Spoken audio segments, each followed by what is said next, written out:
OK, for many young people, the gap year has become a rite of passage into adulthood, with more than 250,000 youngsters taking a year out from their studies to travel the globe. But new research by insurers has revealed that 1 in 3 gap year adventures is spoiled by a serious accident, illness or crime. The British Safety Council have revealed parents are increasingly raising concerns with them about their children's safety. So are these new concerns likely to dampen young people's spirit of adventure?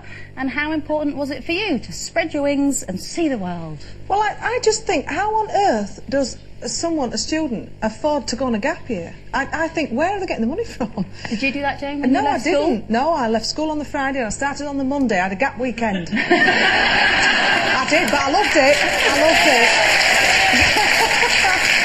I think it's all good and well for people to travel. I think it's wonderful if you can afford to do it. You know, I just don't agree with this, you know, leaving school and then going away for a year. What about knuckling down and getting your future organised? Yeah, but some of them go away on a gap year and work on their gap year. So they'll go to a country and they join some kind of organisation which supplies like a hostel place where they can sleep. You know, they do like a working gap year, and that's what gets them around to each country, some of them. What do they do then? Pick strawberries? Or? Whatever they have to do, yeah, if they need to do that, that's what they do, and they get free bed and board. You went off on an adventure, didn't you? Yeah, I was a dancer in Italy. I was terrible. I was absolutely chronic. That's why I ended up a singer. But I couldn't stand it. In fact, it did me good to go away because I realised just how good home was when I got back. Yeah, but that's the good thing about, I think, sending them away, because they do appreciate home then when they come back. Like Shane Jr. went, when he finished school, he did college, and then he went to America for 8 weeks on a football coaching course, and he spent over 8 weeks in different states. By the time he came back, he'd been to 8 states of America, and it was a fantastic experience, and he really enjoyed it. He didn't want to go back the following year, but he's got that experience and he enjoyed it. And you know, one of his my best friend when I was younger, I did a lot of travelling obviously because of work.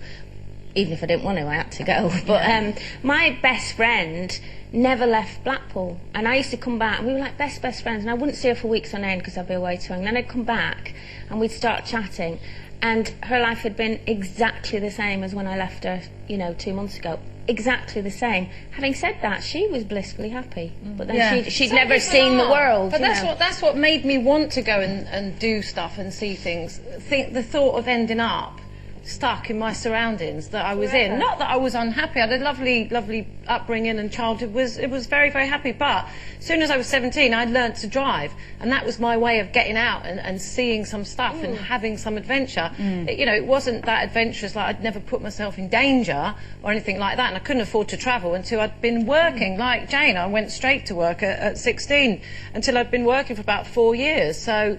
Plus, one wouldn't let me go away on my own until I was 21. But,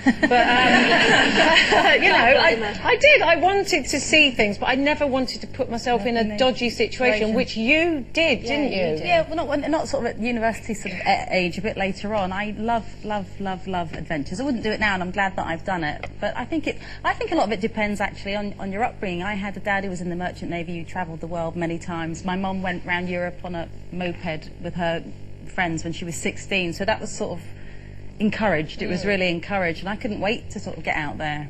But you did really dangerous things. Didn't you go through like the South American jungle or something? Yeah. And, I mean, that's just camped insane. out with the Brazilian mercenary. That's not insane. And then you went on holiday to the Gaza Strip or something. Yeah, occupied territories. In my week off. I can't understand you. Why? Just because I just wanted to see other parts of the world. Why can't you just have a week in Spain like the rest of us? Exactly, that's what I would have done. Well, listen.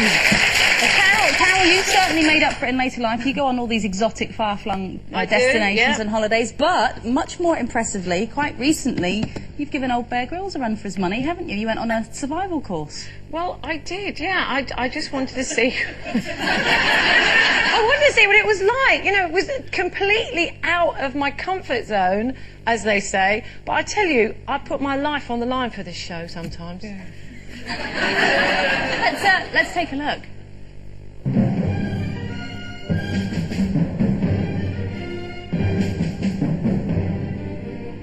I'm out out of my comfort zone completely, but I think it's about time that I learn some survival techniques.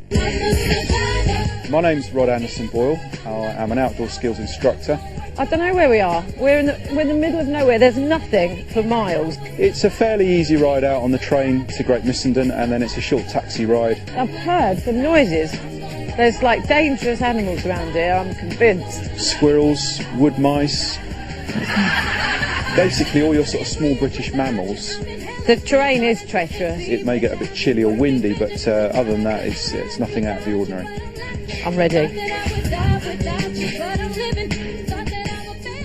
Right, Cole, first thing we're going to do is I'm going to teach you about lighting a fire. Okay, great. We're going to put a spark into there. Yeah, I can do it. I'm going to do it.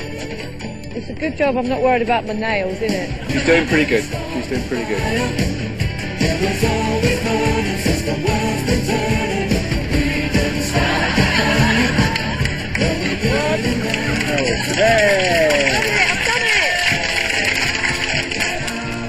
This is a big giant cat, isn't it? Oh.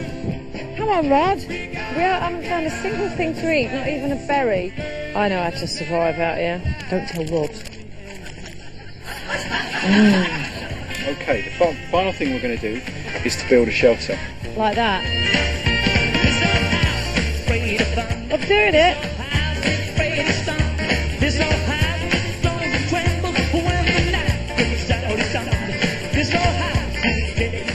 Ta-da! Who lives in a house like this?